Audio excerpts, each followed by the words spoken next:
Welcome to my cooking vlog again. Magluluto naman tayo guys ng ginisang labong. Kawayan na labong. Instead na gata, aking gigisahin na laang. Dahil si DND ay health conscious. Ayaw ko masyado ng may gata. Kaya ating gigisa. Masarap dito yung gata kaso nga lang. Iwas muna ako sa gata.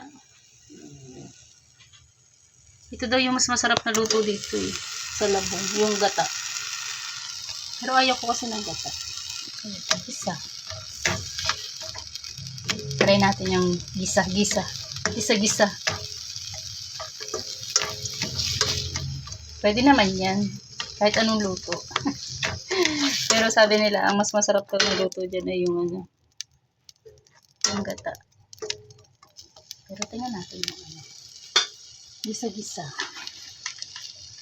Lagyan natin ng pinakuluan ko muna siya guys, yung aking labong sa tubig. Kasi ayoko nung ano, ba't may ganun yung may amoy? Na-experience nyo na rin ba yun? Yung nagluto kayo ng labong. May amoy siya. Iba yung amoy, hindi ko gusto. Yung ginawa ko, hinugasan ko mabuti. Yung nabili ko kasi ano na siya, parang nilaga na. Tapos, ano na siya, hilaga na nga, tapos, hinugasan ko mabuti, hindi ko gusto yung amoy niya talaga. Parang nakakasuka yung amoy, parang may nilagay sila na hindi ko maintindihan. Tapos, pinakuluan ko, hinugasan ko mabuti. Yun na, wala naman yung amoy niya. Tapos, ilagay natin yung chicken. Ilagay natin ang chicken. Yung ginamit ko yung chicken na ano siya. Yung puro laman. Puro laman ito. Sagisa ko. Dapat yung ano ito. Medyo prito-prito ko hanggang sa na-golden brown. So, ayan na guys. Para na siyang adobo. Lagyan na natin yung ating labong at pakuluan natin.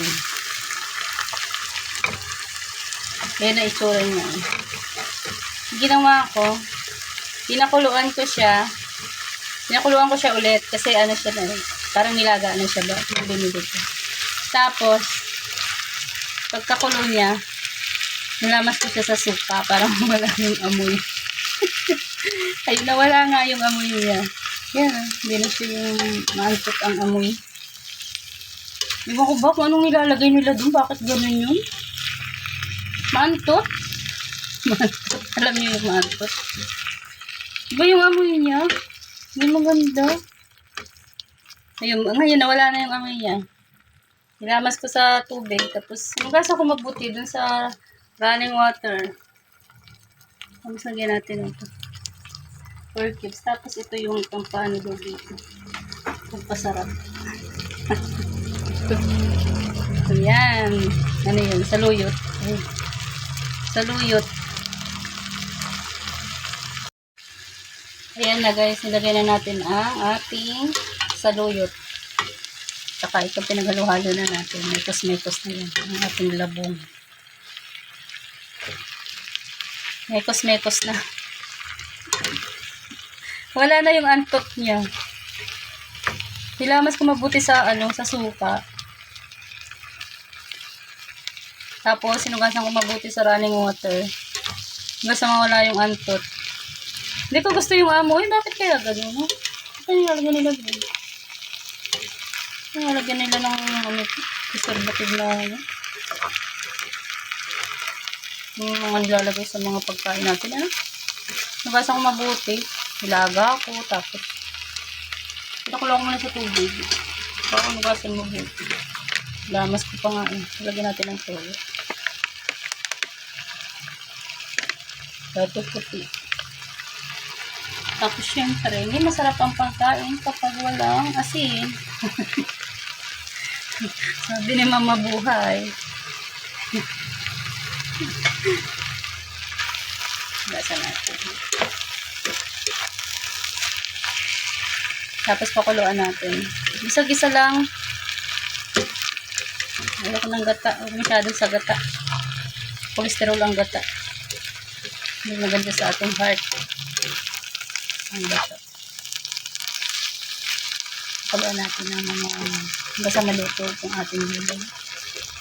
Sinabay ko na yung yung sa luyot para siya maluto. Yung bang ang purpose daw nito kaya may saluyot yung para dumulas siya. Papadulas siya kasi 'di ba maaligas-gas itong labong. Para dumulas, mawala yung aligas-gas ng labong. Kung walang saluyot, pwede daw ang okra, hiwa-hiwain ng maliliit. Para mawala ang okra. Mawala yung aligas-gas. Bigyan natin ng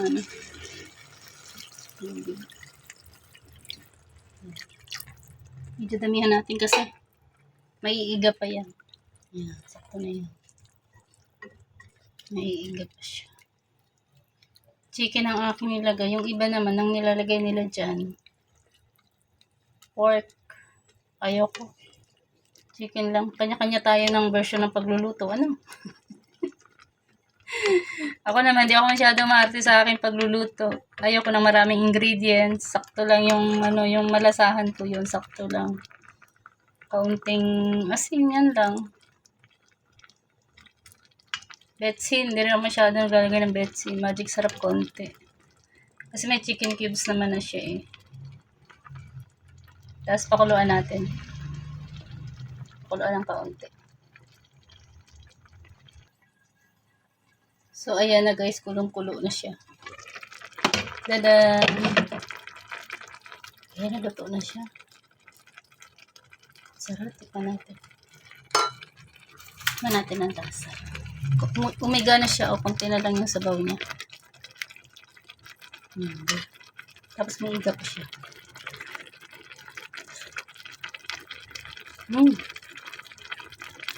Nalalasahan ko yung ito. Saluyot ang nalalasahan ko.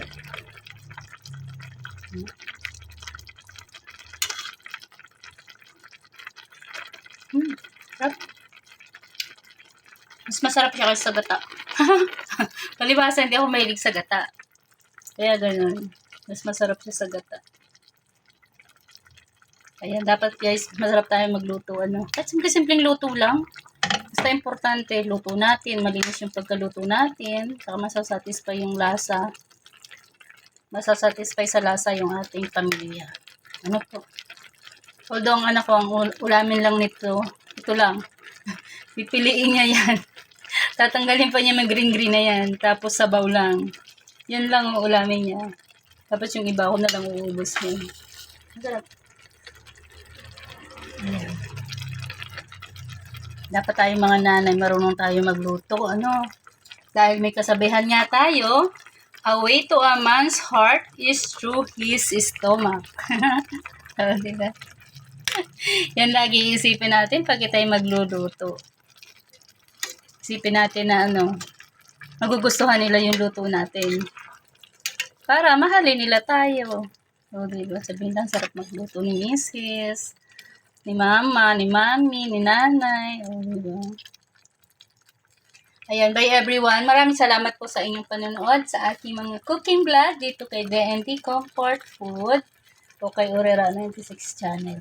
Salamat po. Ayan, pag-support po ng aking other channels kay D&D Team Minions and D&D 12 Vlog. Maraming salamat sa aking mga teams. Paangat, Borny Ball. Always good vibes lang po tayo. Sir Admin, salamat Sir Admin sa panonood sa aking mga vlog at sa support kay D&D 12 Vlog. Kuya Naldo, thank you. Bro Admin Nilo, salamat din. Thank you so much. Bye everyone. God bless everyone. Ingatan po tayo ni Lord. Ano man ang ating ginagawa.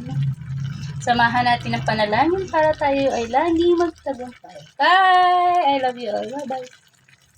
Love, love.